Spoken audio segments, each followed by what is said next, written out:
nhớ trong chia ấy trong chia và này sẽ đợi chuyện này lúc sẽ hỏi tôi còn bé ta kỹ nó nhưng bao hệ tiền đã Fresno nhưng nó bé cho là chơi xong qua thì xí mà này chuyện này lúc sẽ hỏi tôi thà bé bé hỏi phát chứ ấy còn đấy ấy khâu trong khung cầu đi tới lúc trong chia nói giờ là bé ta này sẽ thứ hai ấy vô lý bé ta cũng thứ hai là cũng lúc rèn mua seek to know God by growing in the fruit of the spirit là xin theo phát chứ lần đấy cho cái mua Vajtswv chỉ họ yêu luôn nè cú lưu rèn mua nơi Thái đi chán thôi sư hư lưu rèn mua seek to know God thì thôi này chế lưu rèn mua đi chả có và bây giờ bao vật chữ chế họ bây là những vật chữ cho lưu thiết chia Vajtswv cả bây lưu xia ấy Vajtswv cho bây giờ hậu kế lời chế tây và bây lưu xia nhẹ này chỉ mua hư chỉ li là cả tàu bây ấy tụi mua Vajtswv nhá tao hậu này lưu neng lời tụi tới nữ giờ ít tụi neng và chỉ khá thánh thế nữ chỉ ô tô lử tú mua cho cái chỉ xe là chỉ mua xe thế nữ chỉ mua cho cái xí khí ấy giờ thì bây lúc nên cho cái xí xe ấy lử tú ô tô bây mua cho cái chỉ xe là bây giờ tí tàu giờ thầu bây mua Vajtswv họ bây lúc nên là bây giờ chơi ô lúc xe đấy thì bây lúc xe nữ chỉ chơi sinh rồi họ bây cho xe đồ vật chữ thì Vajtswv cho bây giờ hậu cái Buddha cú hai cái này khởi ilu apple là chỉ ilu lemon sau đó bắt đầu khởi giờ này lên thì chỉ tàu khởi nó thằng này là khởi tại sao nó okay giờ thì này tôi lên này chỉ tàu khởi nó là thằng là khởi cái khởi ilu sẽ có choose ilu apple là chỉ ilu and lemon xin này giờ lemon ta lại chỉ cá tiền này giờ apple xin lỗi cú tính chạy chỉ muốn lên từ khởi lemon à cho mình đâuแต่สิ่งกูใช้จงกูเลยเนี่ยมันไม่จอแล้วมันล้อเทียจงกูเห็นนี่ในกูมันเข้าตาเลยเท่ thank you นะ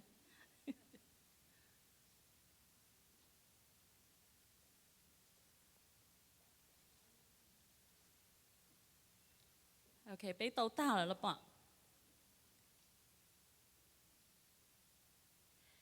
ในปัจจุบันเขารู้จีอาปอในจ่าเตชะโอ้ไปเขารู้จักบอกจงเคลีโอเคในใจในจัดเต็มนะกูนี่อีทู volunteer นะรอชนะโอ้ยจัดเต็มจงบอกน้อชิมันติดกันรอเลยมารอเกี่ยมาจะจำหัวมารอเลยกูตื้อหายเลยเตี้ยเชียนนี่ต้องกูถ่าเสื้อไปยอถ่าโอเคอยู่โอเครอนะนี่จำหัวจีนี่จีรอจีกูยอหูเป็นต่อlại lên từ từ apple, ôi cái này chỉ lò lê, okay I'll pick on you, Junior. Cho một apple, okay, có lò okay, thank you nè, thank you.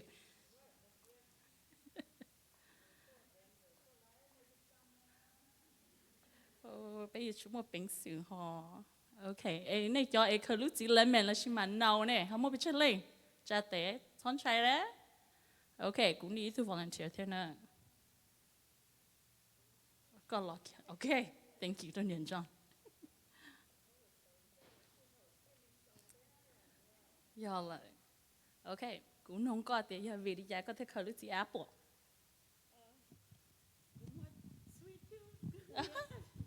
Thế cái gì à? Sweet tube chị cũng ít suy nghĩ cái gì xứ cũng suy nghĩ không?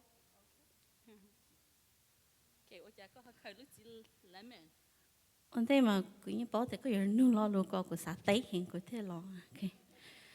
The reason why I chose the lemon because eat in trong có, but I bảo cái sự của tôi, oh the lemon is so beautiful. But when I got it, my second thought was, did she between the apple and lemon? Yeah, it của tao keep nó. What can I do with which one? So I said apple. Nó chỉ hết cái tuần sai tôi chỉ cũng muốn được nọ. Họ lemon nó chỉ hết cái trong mà chỉ cũng muốn tổ cái cho cũng muốn cho đây hồ. I can do many things. So that is the reason why I chose this lemon. Okay, thank you. Okay, let's give them a hand for our volunteers. Okay, name is tao có cho nữa.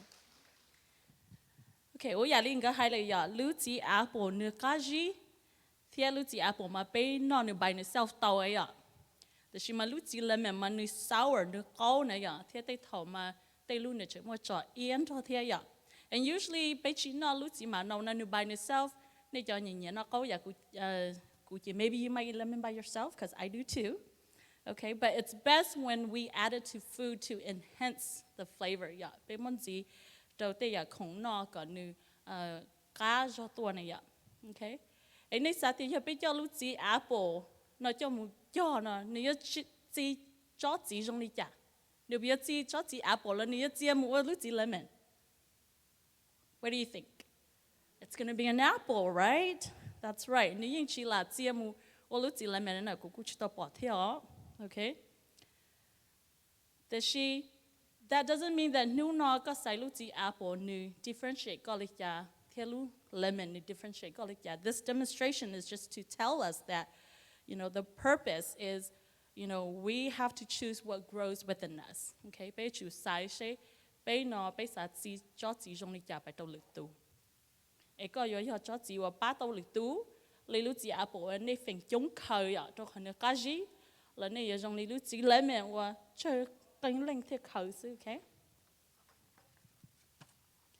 Ấy cú lúc gì mua và vắt chữ chống cú làm ba cho bé chân để chế trong nó yo nhớ cho the cái Galatias là she Galatians trong chín cái nâng gõ cho nâng gõ bé nâng hai lý nó.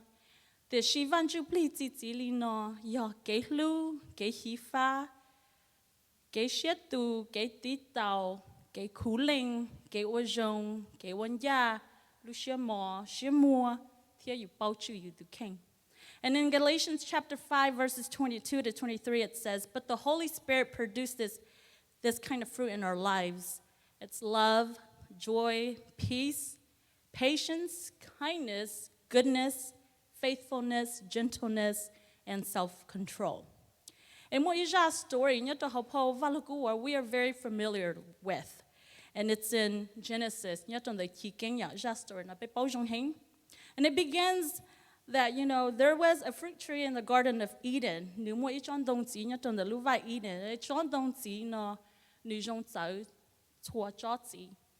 And this one tree in the garden represented the choice between good and evil.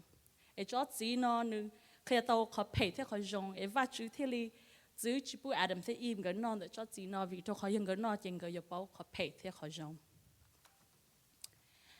And God provided everything good to Adam and Eve, everything that they needed, because God knew that they were not equipped to deal with evil yet.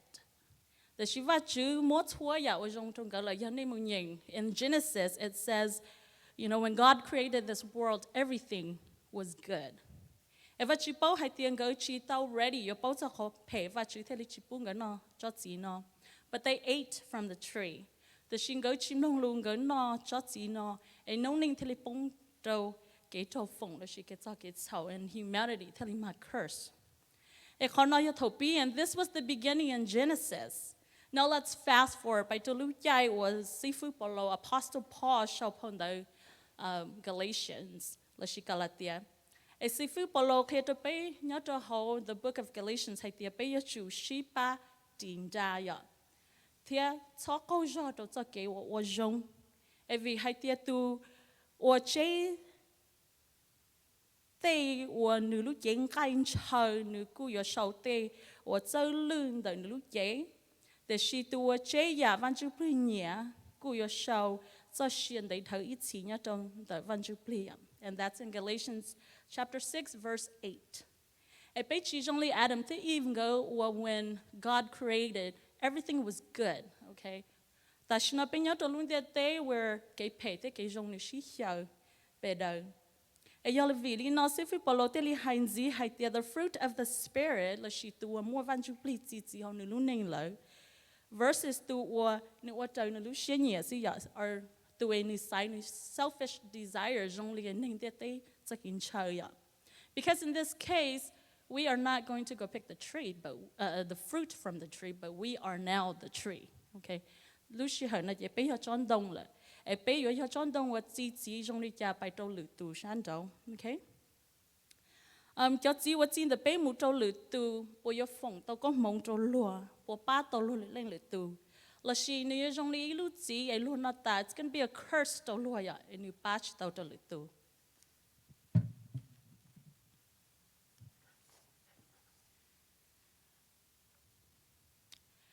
bây giờ tàu sai xe bây giờ trời li bây lúc xe nhẹ là bây giờ trời li Ntsujplig lúc xe nhẹ trời li Ntsujplig sa cái bây giờ vậy. Now we have to choose what we want to grow within us, okay? Bây giờ thì bây giờ trời li bây lúc xe nhẹ like our selfish desire only, they bây giờ produce cho chỉ when chỉ dùng bài đầu tu. And some examples of these fruits, terrible fruits that we will produce if we follow our selfish desires only. Nrhiav impurity là she gay pay gay kaya. Nrhiav living a wild life là she waluni wadodi muntal wate wanka unguya. The hatred mo ta cái zun zao cho lực tu. She troublemaker itu tini wan ni nhẹ chỉ tính mình cho lực tu. Anger có mo ta cái khí xia ya mo ta cái khí xia sai cho lực tu. Là she selfishness có cho sa cho cái tu kinh sư có chỉ sa cho lực linh lực tu. Ấy giờ thì bây giờ Oliver Ntsujplig cho cái Txoj cho bây này bây giờ trong đi chả. Ấy thầu ở bây ở cái trái chỗ đây là nên bộ bao thì luôn nông ấy cho trong đời bây giờ đã chỉ. Luôn nông ấy cho trong đời bây thầu bây ở cái trái chỗ đây này giờ đã chỉ. Anybody know? Can I get a volunteer? Oh, chẳng đi chăm hồ lo lì lo. Hả? Yeah, bé tuôn ra nữa, okay, béยังtuôn ra nữa. Thì she có chữ chính chập lời is Ntsujplig, okay. Ntsujplig là luôn nông và cho bé when we are baptized, the Holy Spirit, okay. Ấy giờ li nó tu mua Ntsujplig nhá cho hậu nữ, yo chỉ họ tu ở trời nữ lúc sinh nhẹ,แต่ she nữ ở trời li Ntsujplig lúc sinh nhẹ. Ấy tu tới giờ tu trong li nó, tu tới giờ tu mua cho cái hlub cho lời tu, nữ sa tao dạo trong chập lời cho lời tu xứ. Nếu cô giờ tụi mua cái hí phá là she joy ya, giờ cho cái trong xe joy nó mà it's much more than happy ya, cái trong xe chắc cái trong xe ya, cái joy nó chỉ hay thầu con chỉ cho cái trong xe là thầu con nhớ cho cái trong tu you have joy, okay? Thế tụi mua lúc xe tụi have peace nhớ cho họ lúc nên vì cho con được bảo vệ và chỉ tụi chữ thôi ya, nữ kia xe đó và chữ nữ mua cho cái peace nhớ cho họ lúc nên. Tu nó cũng ya ít tu mua patience là she nữ tí tao cho cái sĩ xia, thầu và chữ chỉ tây nữ li nữ thọ ta xin đó là nữ ô xiên tây tao và chữ tây nữ. Nữ cũng vậy tu nên mua kindness, ấy là lúc mong kindness nó vậy nữ hay tiệt khú linh này ạ, khú linh này chỉ có một lúc xia đó xia rong có you're considerate of others ya, có sát mua lực tu ya. Thế có ba lựa tu thầu ấy nên tao sẽ cái từ ấy có hiểu có lúc ninh rong là she goodness thế có cái đâu hỗ trợ đi vào chữ lúc xuyên nhẹ ấy cái quan giao dành which is faithfulness là she muốn cho cái chân xia ya thầu giờ có một văn chương này có giờ chủ muốn cho cái giờ xia cho cái chân xia đó vào chữ okay chỉ ta lên đó sẽ là có giờ chủ một lúc xia mò gentleness chỉ hay thầu con chỉ cho cái nhau xe thế có chỉ hơi từ tin nhưng mà phèn ba hai luôn chở luôn lúc xe vậy, ôi giờ lên mong mấy lo luôn hay có hai luôn mình tón cầu lúc bắt cú xe vậy, rồi đợi chỉ có hai luôn mót xe cho luôn xứ. Chỉ ta lên đó lastly number two là is self control vậy, có bây giờ từ tin nhưng mà có bảo chữ có tụ khen, lúc xe hậu và lúc tụ cho có chỉ, là có vậy từ tin nhưng lúc hai lúc cho có chỉ có sai lo luôn mót xe chập là tây cho luôn xứ, okay. If we know the fruit of the spirit, thì là chúa ya chịu bự là she behaviors or characteristics, or chỉ nhỏ bé, và ya chọn riêng là ya chủ cho trong li chữ Giêsu. Bây giờ lo trong đời sáng Ntsujplig. Em và chữ từ tu chữ Giêsu từ qua tổ cổ tổ bé cỡ quân du dù nhớ cho hậu paub và lũ. And as we dive deep into each fruit of the spirit, starting next month, we will learn about each one of them. Bây giờ cỡ tàu hay tiệp Vajtswv model cho behavior nó lịch cho bé cỡ.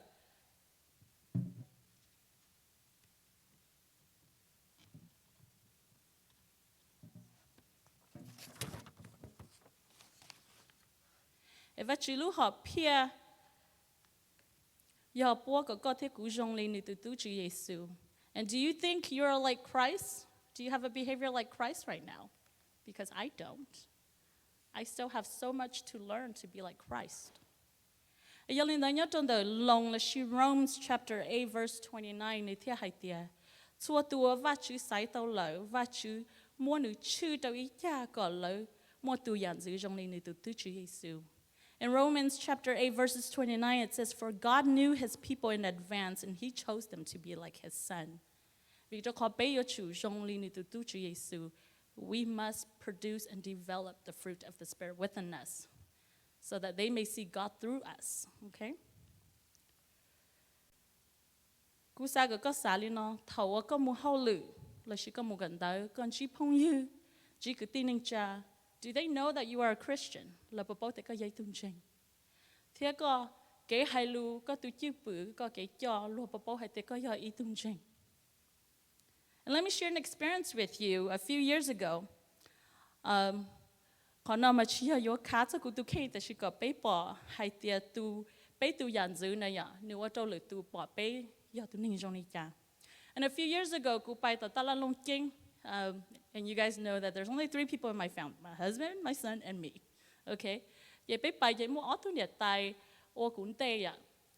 Tu nhiệt tai đó ô cũng tê chỉ ít tu nhiệt thầy này cho khổng, vấn đề là ye tu tất cả đó nhiệt thầy này cho khổng.แต่สิ่งนี้chỉ cho thầy ít lúc nhiều là câu anh khởi tàu.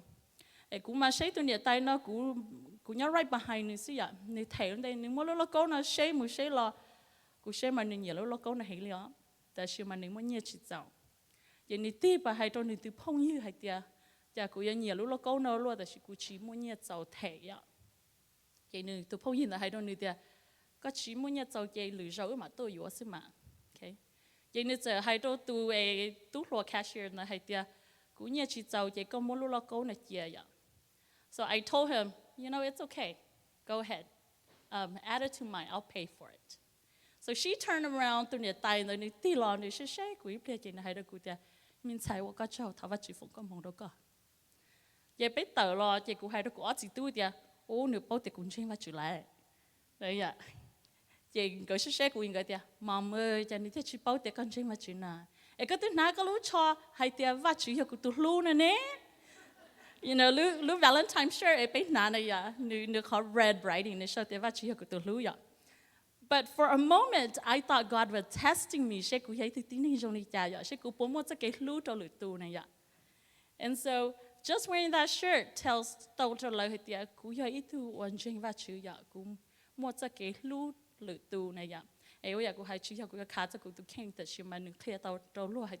behavior as a Christian. Okay?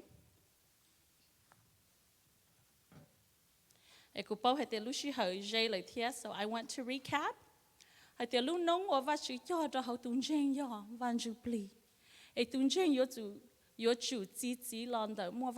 you the fruit of the Spirit should be produced in a Christian's life. And love, joy, peace, patience, kindness, which is goodness, faithfulness, more gentleness, the king self-control. Share a story, and many of you may have heard about this story before, but I saw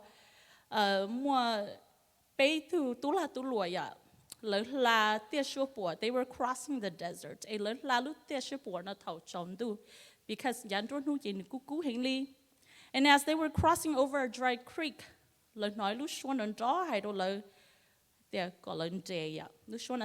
commanded them to stop. They were then ordered to get down off their camels, stoop down, and pick up pebbles from the creek bed and put them into their pockets. Yeah. I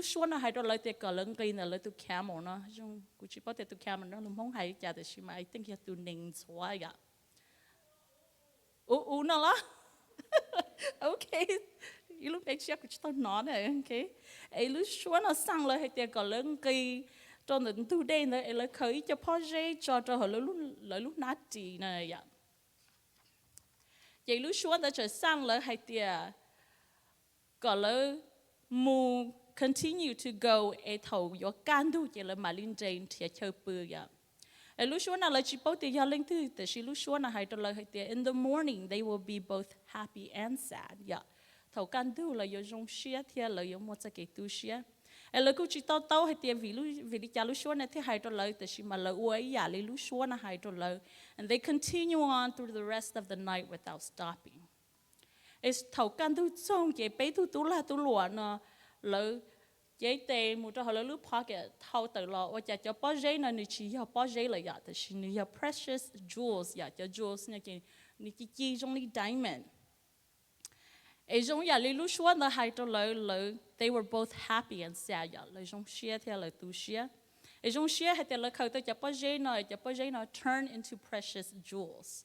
Tại she tu share hay theo lời chỉ khâu còn tàu lên tàu thầu lớn mua lu she hậu khâu này ya. Ai bé quý tung trình cho bé lu ninh là ni giống ya lên tới thiệt. Okay. Ai giống mỗi nô bé tàu muốn cho Chúa Giêsu nhớ cho sống tu chính trình bé yêu giống share hay theo bé lần thiệt. Và Chúa theo bé là bao nữ tu Chúa Giêsu.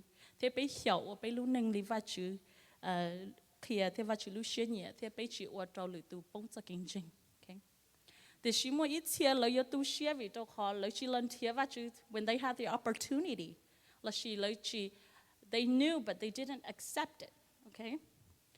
Ấy thằng đó chỉ lấy yếu một cái tu xuyên vì trong họ sĩ phu bảo lô hay thì chùa ya tu chính xứ thế là yếu tàu muốn cho vật chữ nhớ. Ê cũng vậy thế chia sẻ để thầu và xong nó tài bây giờ tôi cho lessons nó có yếu nhớ gì tại và chữ đồ cũ thế có yếu giờ ít chọn đồng và chỉ ba tàu cho lưng được tu thế cũng vậy thế chia sẻ để as we learn and dive deep into learning about each fruit of the Holy Spirit, you will learn more about yourself too. You know what kind of tree you are, what kind of fruit you produce, and so like I said, cũng vậy thế chia sẻ để we will learn and get to know together. This is my first time too. Cú chỉ bao thiệt, cú chân trái thiệt. So nếu xuyên đấy cho cú, cú hay khó tu chỉ hiểu là nếu học kia cho cú bây giờ cho cái okay nè, okay?